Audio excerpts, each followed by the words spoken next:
Welcome. I'm Jan Paynter, and this is Politics Matters.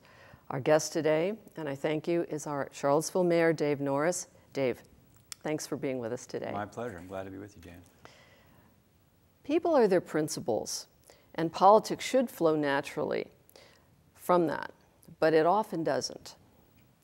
The original definition of politics was the entire body of citizens, those groups that make decisions. After the '08 election, there was a tremendous sense of passion and engagement. In Charlottesville, we had people voting for the first time, we had people talking and really paying attention. One of our sister cities, Besançon, which we'll talk a lot about later on, described us as a city on the move. And certainly we are that. We are, as the mayor said a little while ago, at the epicenter of a lot going on. After the inauguration, there was a renewed sense of community also. We felt it in DC, people who went up there. There was a tremendous sense of pride in the country, I think no matter which side of the aisle you were on. Then the recession hit hard. The market crashed, and it was followed, obviously, as everybody doesn't need to be told, an economic slowdown and a lot of discouragement.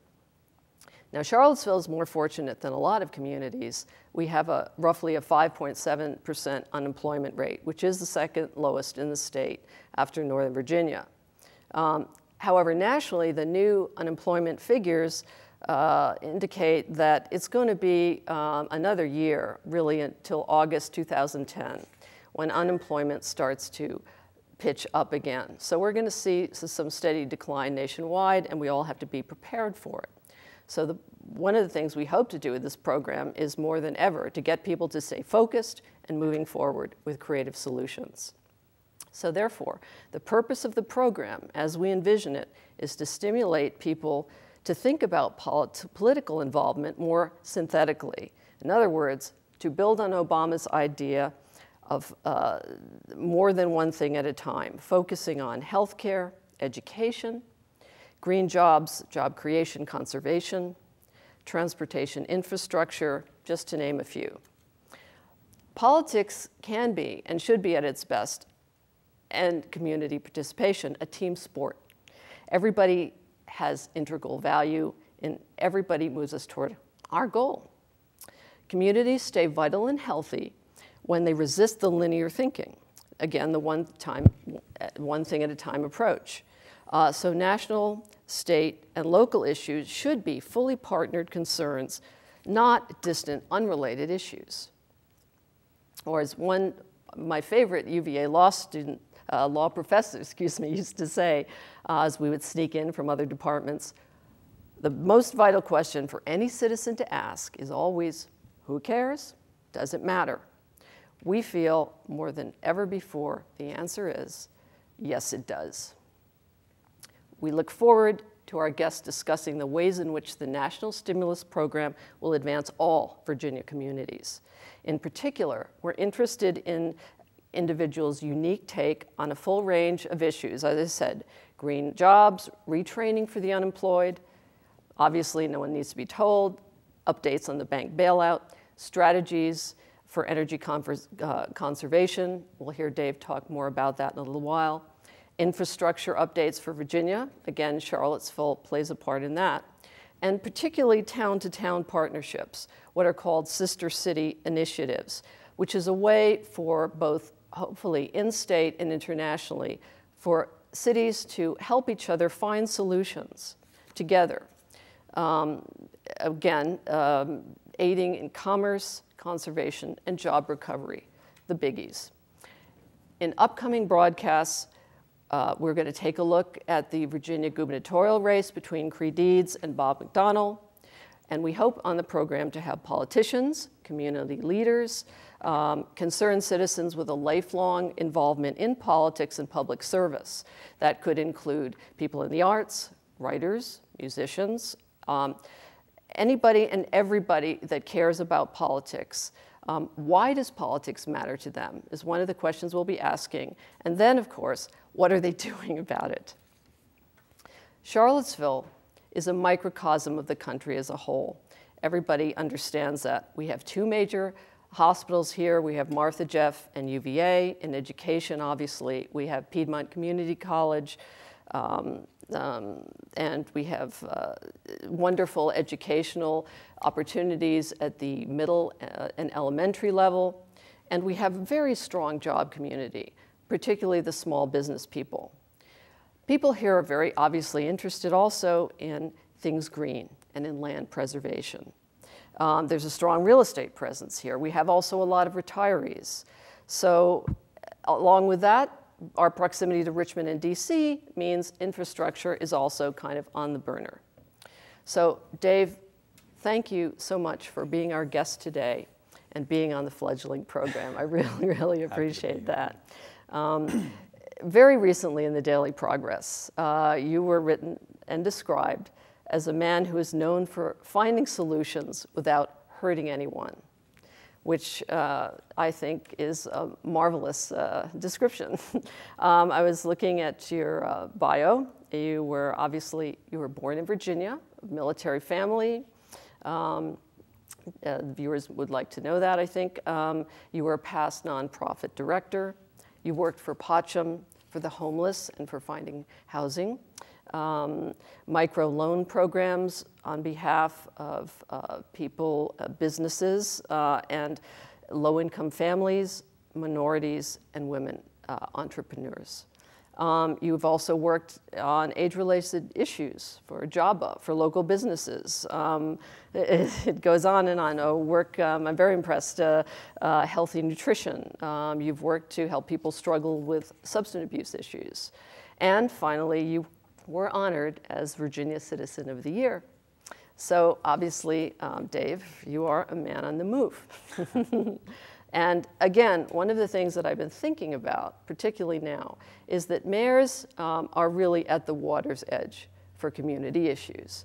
And a number of our citizens, I don't need to tell anyone, are underwater right now with respect to jobs and housing and the ability to get credit.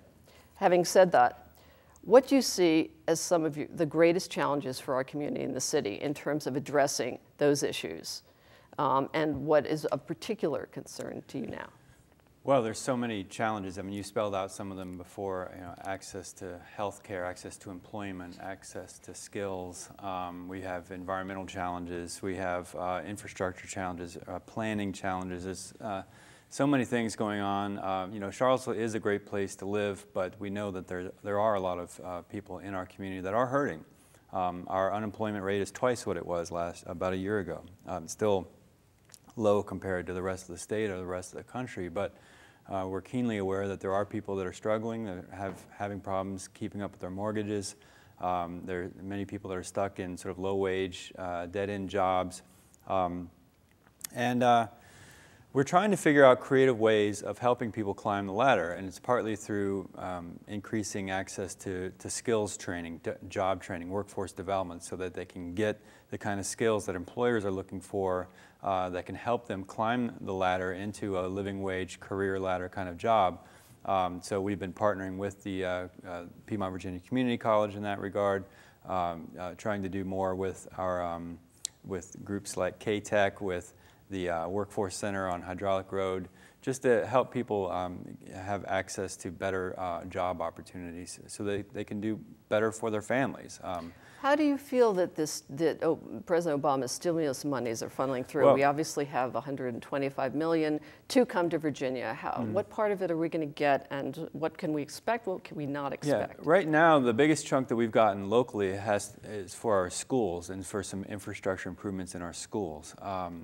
We are about to receive some money from the stimulus package to create to help us fund this new clean energy financing program, which is going to be a wonderful partnership, which addresses several goals simultaneously. One is, how do we get people access to good jobs in a growing part of the economy, which is the energy economy and the green energy economy specifically.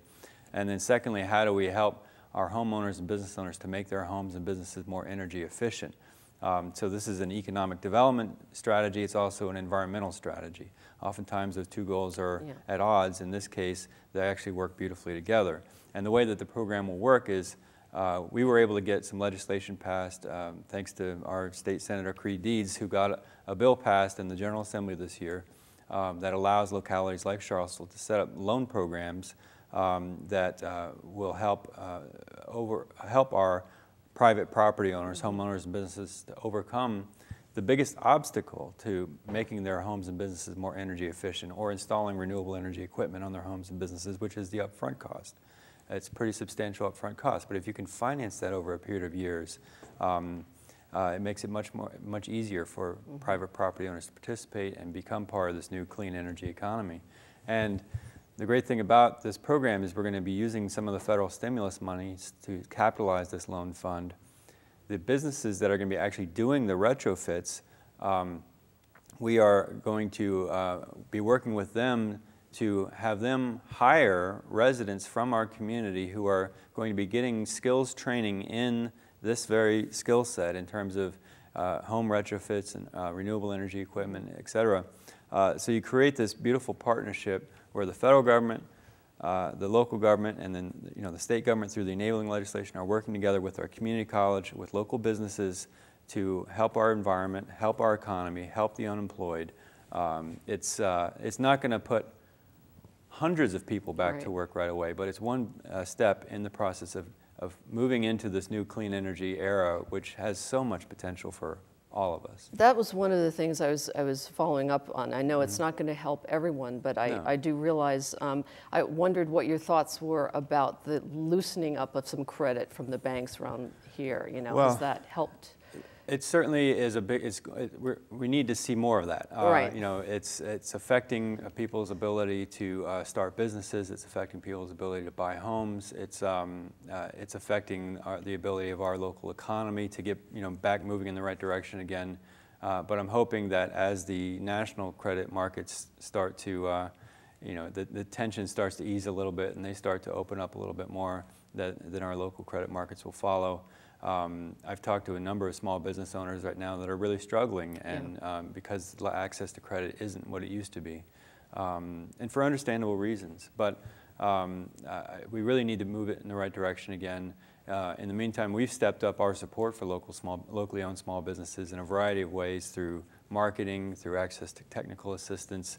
We're working on trying to figure out how we can steer more city contracts to locally owned businesses. It's a little bit of a difficult issue, but we're trying to do everything we can to help recycle more money in our community. That should be the goal. Yeah, that would be a power issue for some people to work on. One of the most creative things I heard about were groups of people who were unemployed coming together, and I'm sure that's happening here and around the country, but to lend emotional support, but also to help people, say, in the middle of their lives also, who are not going to have such an easy time finding jobs, to think about work related to their passion, to their avocations that might help. One guy had a whole singing career that he started up after being in marketing.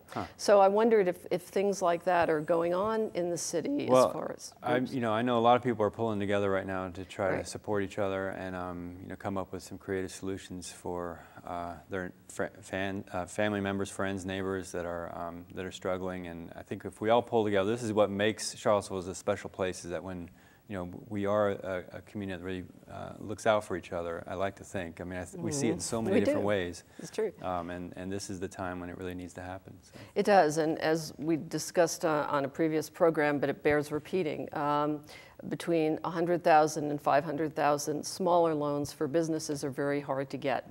And as you pointed out, Dave, a lot of these folks are saying, well, all these other stimulus ideas are great, but I don't know if I'll make it through the next year. So again, I think it's important to let people know to try forming little groups in your community, support one another, and brainstorm, because it's one area that can really help. It is, and also for anybody watching at home, the city launched a campaign this year called Shop Charlottesville, where we want people who are out making purchasing decisions to buy locally and think about locally owned businesses.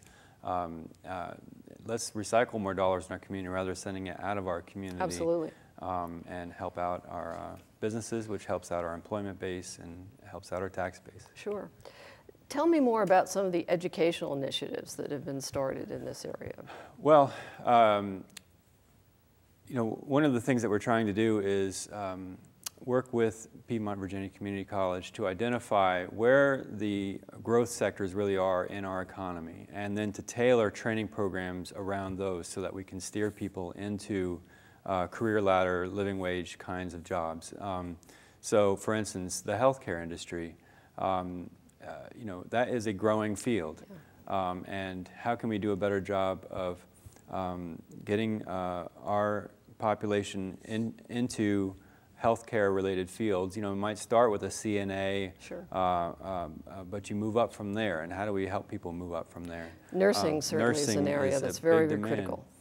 Construction, even though construction slowed down a little bit, but you know, we've been importing construction workers into Charlottesville, which is really unnecessary. We have people here who could use those kinds of jobs if they had the skills and had the work ethic. And work ethic is really important because when you show up for an interview, you have to present an image that's going to sell you to the employer. And so many times people show up for interviews and they're not dressed appropriately, they don't take it very seriously, they don't convince the employer that they'd be a good risk. They're discouraged. And it's partly because they're discouraged, and it's partly because I don't think we've done a good enough job of exposing people from an early age to the job market, to the world of work, so they know those sort of what we call soft skills that are essential to climbing up that ladder. And so one of the programs that I'm proudest of is our Summer Youth Employment Program, which when I started on City Council was just a very small program, had 15 kids. It was targeting disadvantaged high school students, teenagers, giving them summer work in a positive mentoring relationship with a supervisor and a little money in their pockets, good work experience, something they can put on their resume, and perhaps most importantly, again, exposing them to the world of work so they know what it takes to be successful on the job.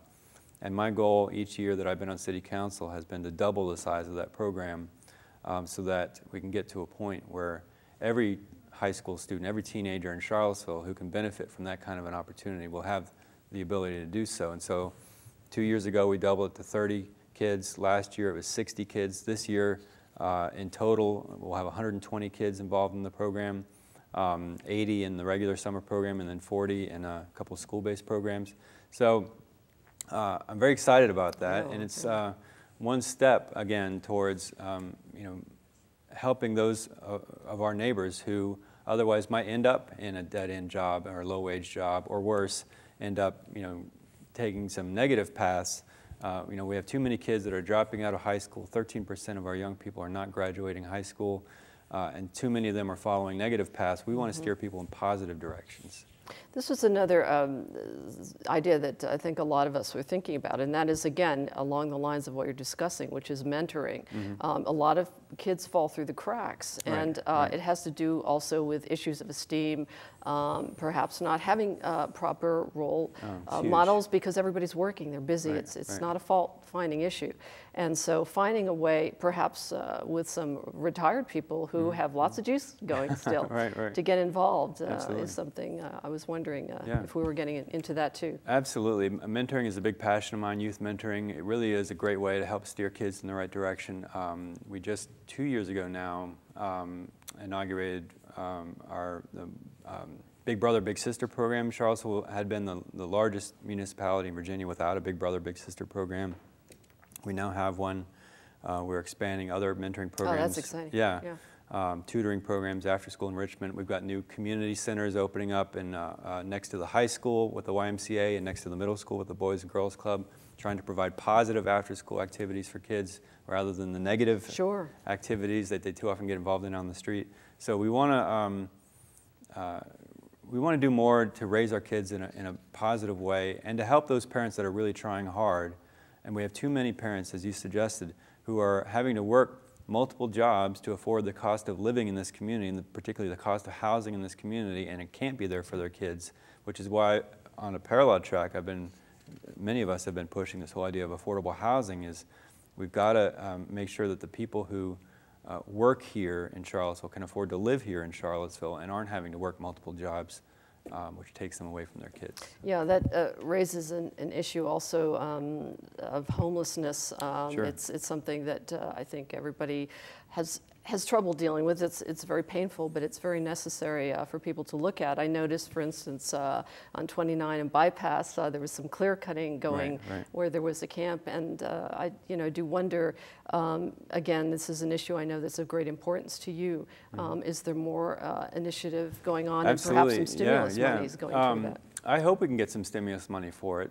There's one program in particular that our homeless coalition, the Thomas Jefferson Area Coalition for the Homeless, is applying for some stimulus dollars to create what they call a rapid rehousing program, which will take people that have lost their housing because of eviction, foreclosure, loss of employment, whatnot, and instead of having them end up out on the streets or in shelters for a long period of time, how do we transition them back into housing, stable housing? It's a new program that they're, as we speak, applying for some stimulus dollars.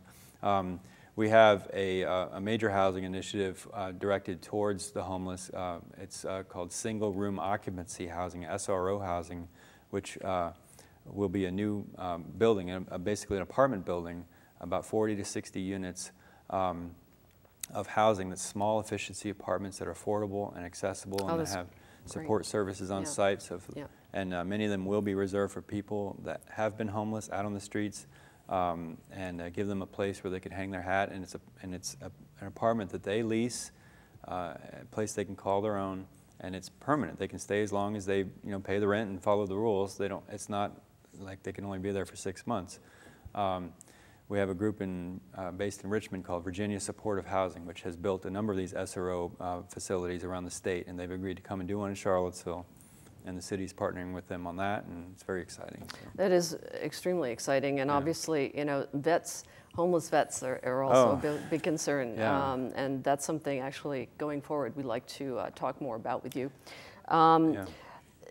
The issue of Sister City. Right. Let's talk a little bit about that. You have recently come back from Winneba, Ghana. That's right. And I know you've dealt with that on your program, Postcards from Charlottesville. But I think people would be interested to know, first of all, why Sister City? Again, why does it matter? Why should we care? Right. Well, you talked earlier about issues and ideas and why people should pay attention to issues and ideas, things that are going on locally, nationally, but it applies internationally as well.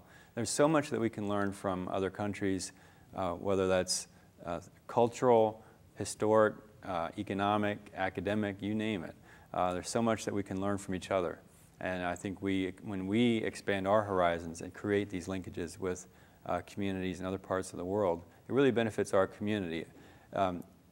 But only if it goes beyond sort of government-to-government exchanges. Those are interesting, but those don't. I mean, ultimately, what we want are people-to-people exchanges. Sure. And that's what makes a true sister city. Well, excuse me. What are our sister cities? So right now, people can know. We have a few that we have Poggio a Caiano in Italy, and there's a historic connection there between Thomas Jefferson and a gentleman named Philip Mazzei, who was from Poggio. We have one in France, Besançon. We have one in Bulgaria called Pleven. And fairly soon we'll be talking about adding Winneba in Ghana. So we have 3 official sister cities now.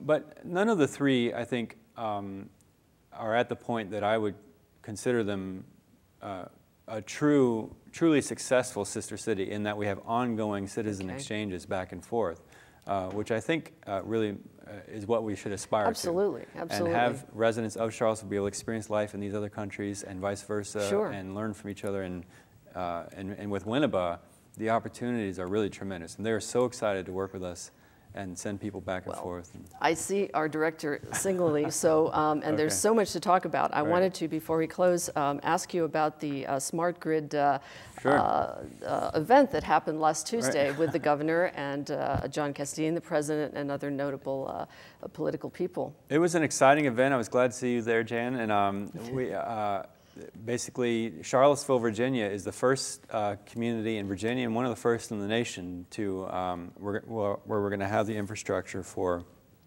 what we call a smart grid, which is basically energy-saving technology. The first step is by installation of what they call smart meters in every building in Charlottesville, and which will help people use energy more wisely It'll help make a more efficient energy distribution system and opens the doors to some really creative energy generation, redistribution kind of technologies that are really going to put us in the forefront. I can't wait to talk more about this. There's a lot to talk about today. Yes. Dave, I want to thank you very much for coming on and talking with us today on Politics Matters. And in closing, I want to thank all of you for being with us. Our website, for those people who don't know, is politicsmatters.org. You can get information to us if you'd like us to include things, if there are things that were not on the program, which is info@politicsmatters.org. We are on Wednesday at noon, Saturday at 8, and Tuesday at 9. And again, we want to thank you so much, and we hope that you will come back and join us. And we look forward to talking more with our mayor about issues of great concern to our community, because it's Charlottesville and politics matters.